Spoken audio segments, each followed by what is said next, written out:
बिस्मिल्लाहिर्रहमानिर्रहीम। अस्सलाम वालेकुम स्टूडेंट्स, आज हम एक्सरसाइज 4.2 का क्वेश्चन नंबर 2 और उसका पार्ट नंबर 3 सॉल्व करेंगे।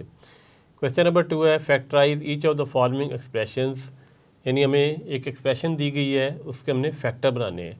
जिस तरह के पिछले 2 लेसन में मैं बता चुका हूँ कि ये भी तो फैक्टर दोनों बने हुए हैं, लेकिन बीच में +1 लिखा हुआ है, तो इसका मतलब है ये पूरी जो एक्सप्रेशन है ये फैक्टर की शेप में नहीं है। यहाँ पे +1 या -1 यहाँ पे नहीं होना चाहिए था, तो हमने इसे फैक्टर की शेप देनी है, यानी इस तरह की एक शेप देनी है जिसमें सिर्फ फैक्टर हो। तो उसके लिए हम देखते हैं कि इसे क्या करना है।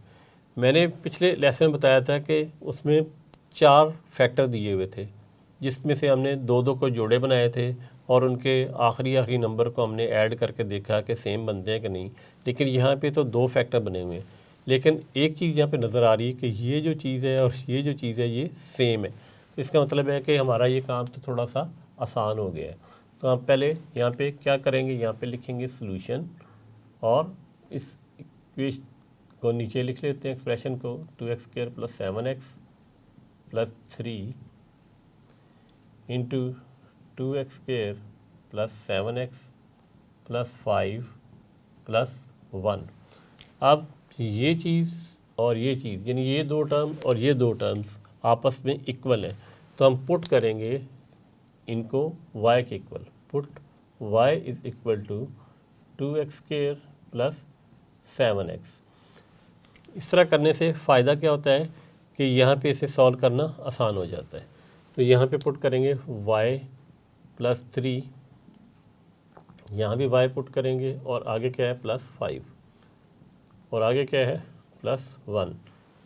अब यहाँ तक हमने इसे सॉल्व कर लिए। अब क्या करना होता है, इस फैक्टर को इस फैक्टर के साथ मल्टीप्लाई करना होता है।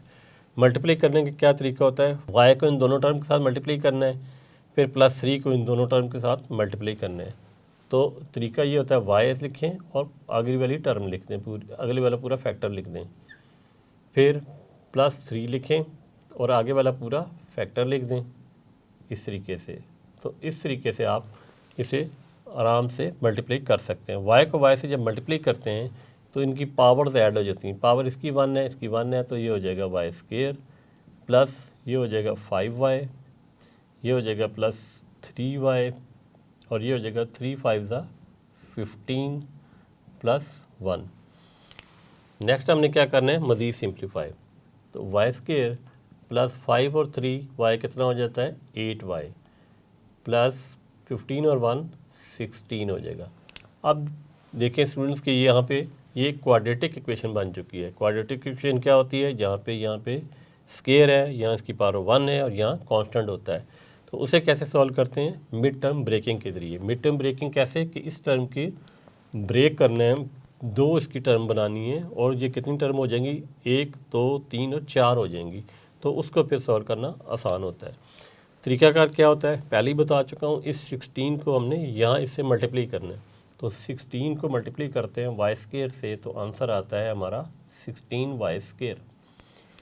दूसरा रूल क्या होता है, दूसरा ये होता है कि 16 के ऐसे फैक्टर बनाने हैं जिन्हें हम ऐड करें तो 8y आ जाए और जिन्हें मल्टीप्लाई करें तो 16y² आना चाहिए। तो हम 16 के फैक्टर बनाते हैं, तो बड़े आसानी से बन सकते हैं 4 × 4।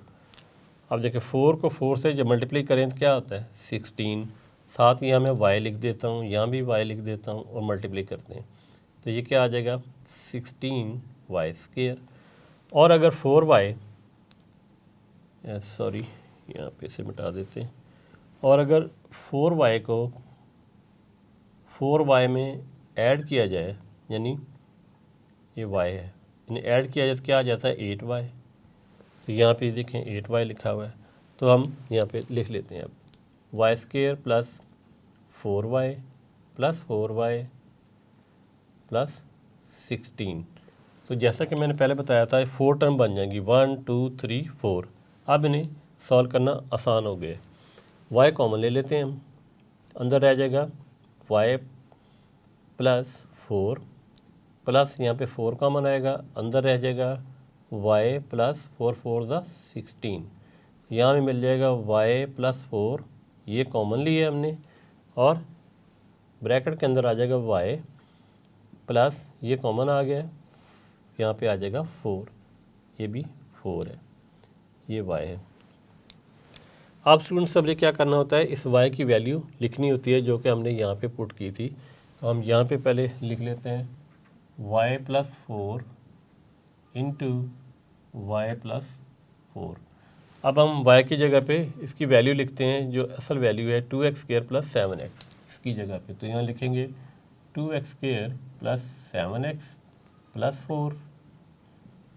नेक्स्ट है फिर y की वैल्यू क्या है, 2x² + 7x + 4। अब स्टूडेंट्स आप देख सकते हैं कि ये दोनों फैक्टर सेम है। तो अगर सेम है तो इसकी पावर यहाँ पे 1 है और इसकी पावर 1 है। इन दोनों को ऐड करेंगे तो पावर क्या हो जाएगी, 2x² + 7x + 4 और पावर 1 + 1 क्या हो जाएगी, 2। तो यही हमारा रिक्वायर्ड आंसर है। ये एक छोटा सा क्वेश्चन था जो अभी फ़ौरन सॉल्व हो गया है। उम्मीद करता हूँ कि क्वेश्चन को आपने अच्छे तरीके से समझ लिया होगा। नेक्स्ट लेसन में हम इसी का क्वेश्चन नंबर यूनिट 2 का पार्ट नंबर 4 सॉल्व करेंगे। तब तक के लिए अल्लाह हाफिज़।